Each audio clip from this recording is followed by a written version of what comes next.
Hi friends, I'm Emily Retro and this is my living room.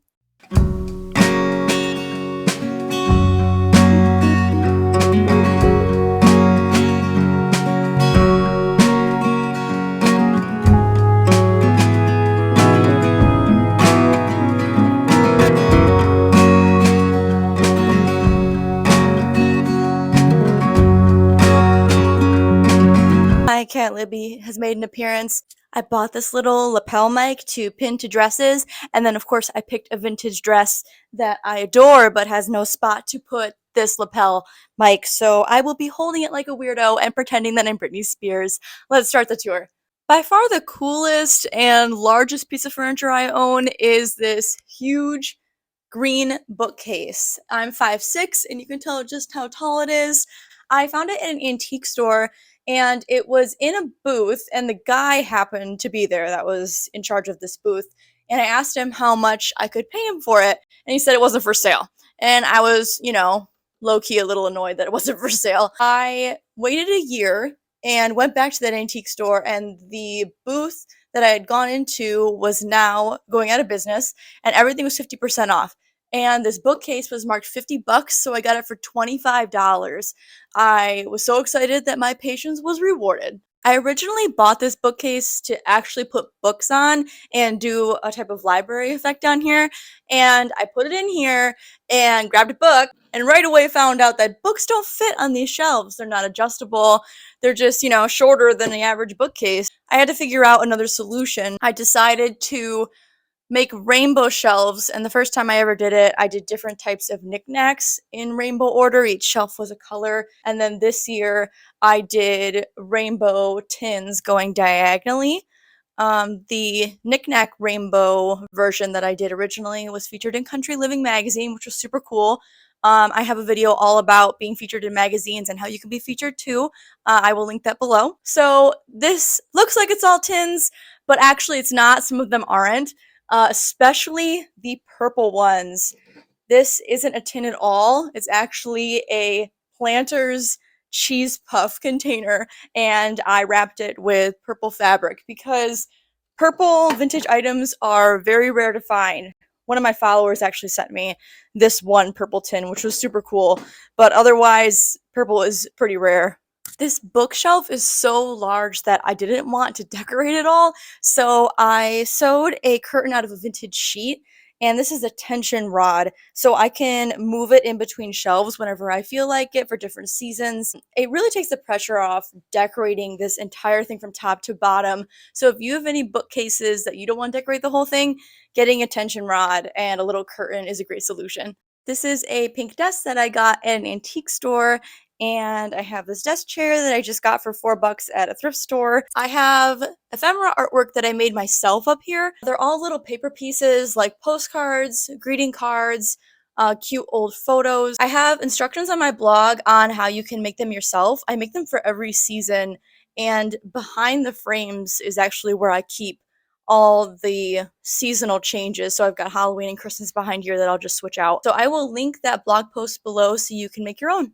I have this super cute blue typewriter, and it was actually my mom's. She had bought it to resell at her antique booth, and when I saw it, I laid it on really thick that I wanted it for Christmas, and I was very lucky she did give it to me for Christmas. And sadly, it didn't work. The ink was all dried up, but luckily enough, where I live, we have an old as dirt typewriter repair shop, and I dropped it off and they put in a new ink ribbon, and now it works great. In my living room, my curtains are all made out of vintage sheets. I was lucky enough to find 4 of the same sheet. I've got 2 windows in here.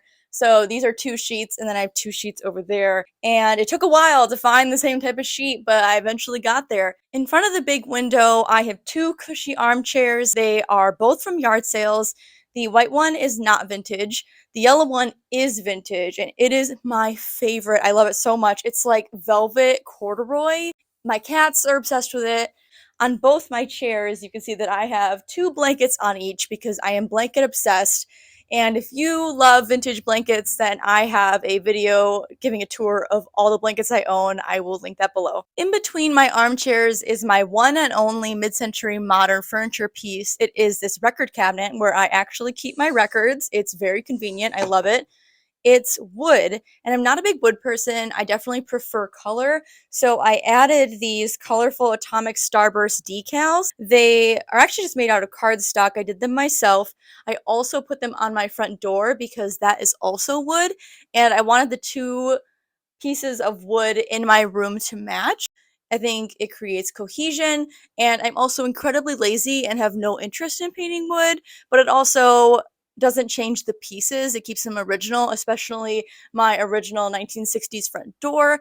I am not sure I want to paint that, so I liked adding the colorful decals. I have a blog post all on how to create these atomic starburst decals for yourself.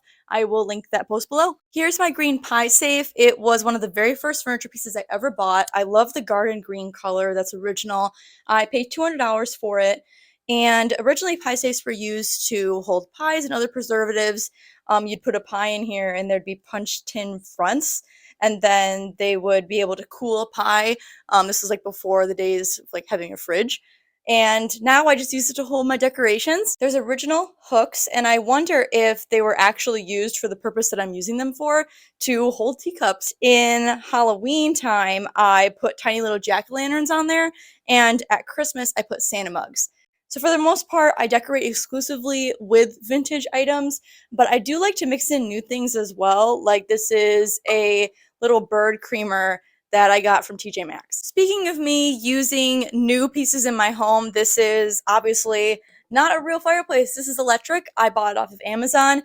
I bought this house, and the one thing that I was really sad about was that it didn't have a fireplace. I love decorating a mantle. I bought this because I love decorating for Christmas, having stockings, and this is my garden display.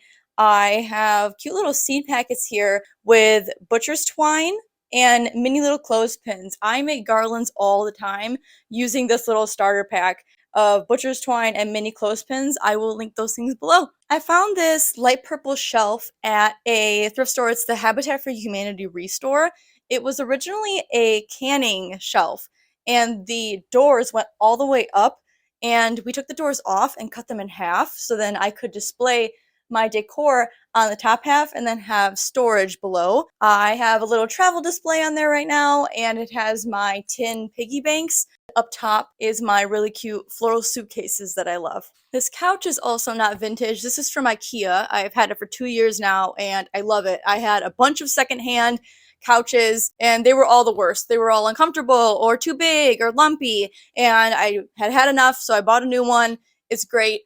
Highly recommend IKEA couches if you want one. Then I have my gallery wall. I like to display records on here. These shelves are also from IKEA. I have this Candyland garland. Again, is the butcher's twine with the mini clothespins. I have everything in rainbow order, including the Candyland cards. I got these cards on Facebook Marketplace. There was a guy selling this ginormous collection of them, and I ended up buying 200 cards. One's from like spring and summer, but also Christmas, and I decorate with them all over my house.